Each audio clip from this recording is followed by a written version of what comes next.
पढ़ें। देखिए, पुस्तकों के लिए मेरा ये मानना है कि हमको अलग अलग स्टेज पे अलग अलग पुस्तकों को पढ़ना है, और उस आधार पे मैंने कुछ पुस्तकें लिखी हैं जो पढ़ना ही है सभी बच्चों को। मैं ये मानता हूं कि ये पुस्तकें ही इसकी रामायण और गीता है।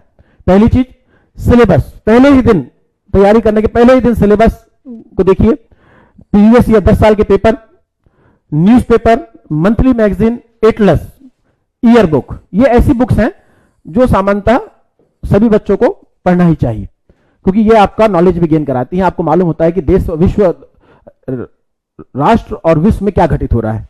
फिर एनसीईआरटी की बुक, जनरल स्टडीज की book, class notes, main subject की बुक्स और इकोनॉमिक सर्वे। ये बुक जो है, इतनी ही बुक को अगर आप बारीकी से ध्यान से पढ़ें तो मेरा मानना है कि आप सिविल सर्विस के लिए तैयार हो जाएंगे। ये मेरा व्यक्तिगत मानना है, और मेरे साथ जुड़ी मेरी टीम का भी मानना है कि इन बुक को पढ़ने के साथ, अगर प्रॉपर तरीके से इन बुक को पढ़ते हैं तो आप, इन पुस्तकों को पढ़ते हैं तो आप तैयार हो जाएंगे। अब बुक्स को पढ़ना कैसे है? अब दो चीज आती है कि 10-12 के बाद हमें कौन सी बुक शुरुआत में पढ़नी है, और इन बुक्स को पढ़ने से पहले, या हम जब तैयारी करना स्टार्ट करते हैं सिविल सर्विस की, तो कौन सी बुक्स को हमें पढ़ना है। इसके लिए मैंने एक बड़ी अच्छी स्ट्रेटजी बनाई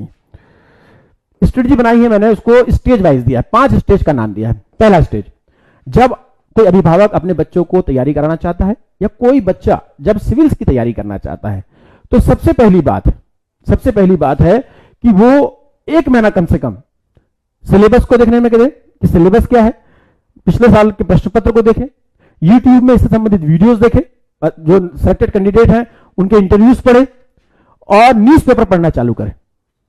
ये पेपर के बारे में बाद में बताऊंगा, अभी यहां पे लिख दिया है, पेपर के बारे में मैं बाद में बताऊंगा आपको, इसको अभी मत ध्यान दीजिएगा। ये क्यों पढ़ना है? देखिए, क्या होता है कि हम, बहुत लोग दूसरों को देखकर इस एग्जाम की प्रभावित हो जाते हैं। बहुत सारे माँ बाप उस पावर को प्राप्त करना चाहते हैं, अपने बच्चों को वहां पहुंचाना चाहते हैं, इसलिए एग्जाम की तैयारी कराते हैं। लेकिन मेरा व्यक्तिगत मानना है कि जब तक बच्चे का अपना एटीट्यूड नहीं होगा इस एग्जाम के प्रति, तब तक वो एग्जाम नहीं निकाल पाएगा। क्योंकि मैंने बोला, डिटर्मिनेशन बहुत इंपॉर्टेंट है इस एग्जाम को लेकर।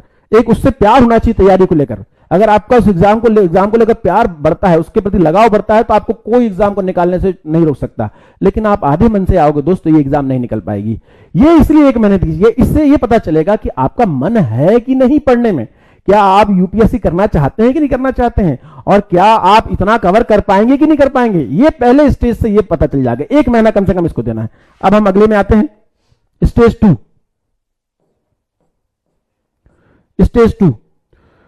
जैसे ही हमने ये मान लिया कि पहले इसको देख करके नहीं, मैं प्रिपेयर करूंगा, मैं तैयार हूं, तो स्टेज 2 में क्या करना है? हमें 6 से 12 तक की एनसीईआरटी की बुक पढ़नी है। इससे आपको समझ में आएगा कि आपको करना क्या है, आपको पढ़ना कैसा है ये।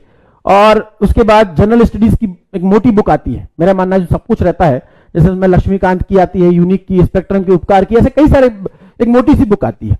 मेरा मानना है कि एक ही बुक को, अगर एनसीईआरटी की बुक और इसी बुक को आप बार बार पढ़ते हैं, मेरा मानना है कि आपको बहुत सारी बुक नहीं यूज करना है, आपको एक ही बुक को बार बार पढ़ना। अंडरस्टैंडिंग, जैसे मैंने बोला, समझ, यही समझ है कि होता क्या चीज है। देखिए, सिलेबस बहुत बड़ा है, इसलिए रट के काम नहीं चलेगा। तो आपको क्या करना है? आपको समझना है। आपको क्या समझना है? आपको यह समझना है कि ये चीज जो इसमें एग्जाम में दी हुई है, जो कॉन्सेप्ट दिए हुए हैं, वो कॉन्सेप्ट काम कर रहे हैं, आपको समझ में आ रहे हैं, नहीं आ रहे हैं, इसलिए आपको एक ही इन्हीं बुकों को बार बार पढ़ना है। स्टेज 3 की बात करूं मैं, अब जब ये चीजें आपको समझ में आने लगी तो आप कोचिंग ज्वाइन कर सकते हैं, न्यूज़पेपर नोट्स बनाना चालू कर सकते हैं, नोट्स के बारे में हम देखेंगे। स्टेज 3 की बात करूं, जब ये चीजें हो गई, आपको ये बुक समझ में आ गई, तो आप फिर मेन सब्जेक्ट की 2 महीने बाद, 3 महीने बाद आप मेंस स्टार्ट कर दीजिए पढ़ना, और सेकंड पेपर भी इंपॉर्टेंट है प्री का, वो पढ़ना भी स्टार्ट कर दीजिए। फिर हम आते हैं चौथे स्टेज में, स्पेशलाइज्ड बुक। देखिए, इस बुक के अलावा कई लोग चाहते हैं, कुछ अच्छी बुक्स भी हैं मार्केट में उपलब्ध हैं, और वो चाहते हैं कि अपना नॉलेज बढ़ाएं और अच्छी चीजें करें। तो ये जब हो जाए आपका, तब आप स्पेशलाइज्ड बुक की ओर जाना। मैं भी स्पेशलाइज्ड बुक के नाम भी दे देता हूं कौन कौन से होते हैं। और उसके बाद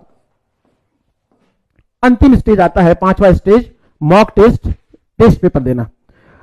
आप जब तक टेस्ट पेपर नहीं देंगे तब तक आकलन नहीं कर पाएंगे। जैसे मैंने 5 पॉइंट बताए थे, अंडरस्टैंडिंग, ये अंडरस्टैंडिंग पैदा करेगा, ठीक है। दूसरे फोकस, आपको यह फोकस उत्पन्न करेगा, डिटर्मिनेशन उत्पन्न करेगा, और लास्ट वाला आपका अवलोकन करेगा कि आप किस जगह पे और आपको क्या सुधार की आवश्यकता है। तो आप एक साथ बुक पढ़ने की जरूरत नहीं है, आपको स्टेप बाय स्टेप आप पढ़ेंगे, पूरा 1 साल की स्ट्रेटेजी बनाकर, तो आप सही आउटपुट दे पाएंगे, ये मेरा कहना है।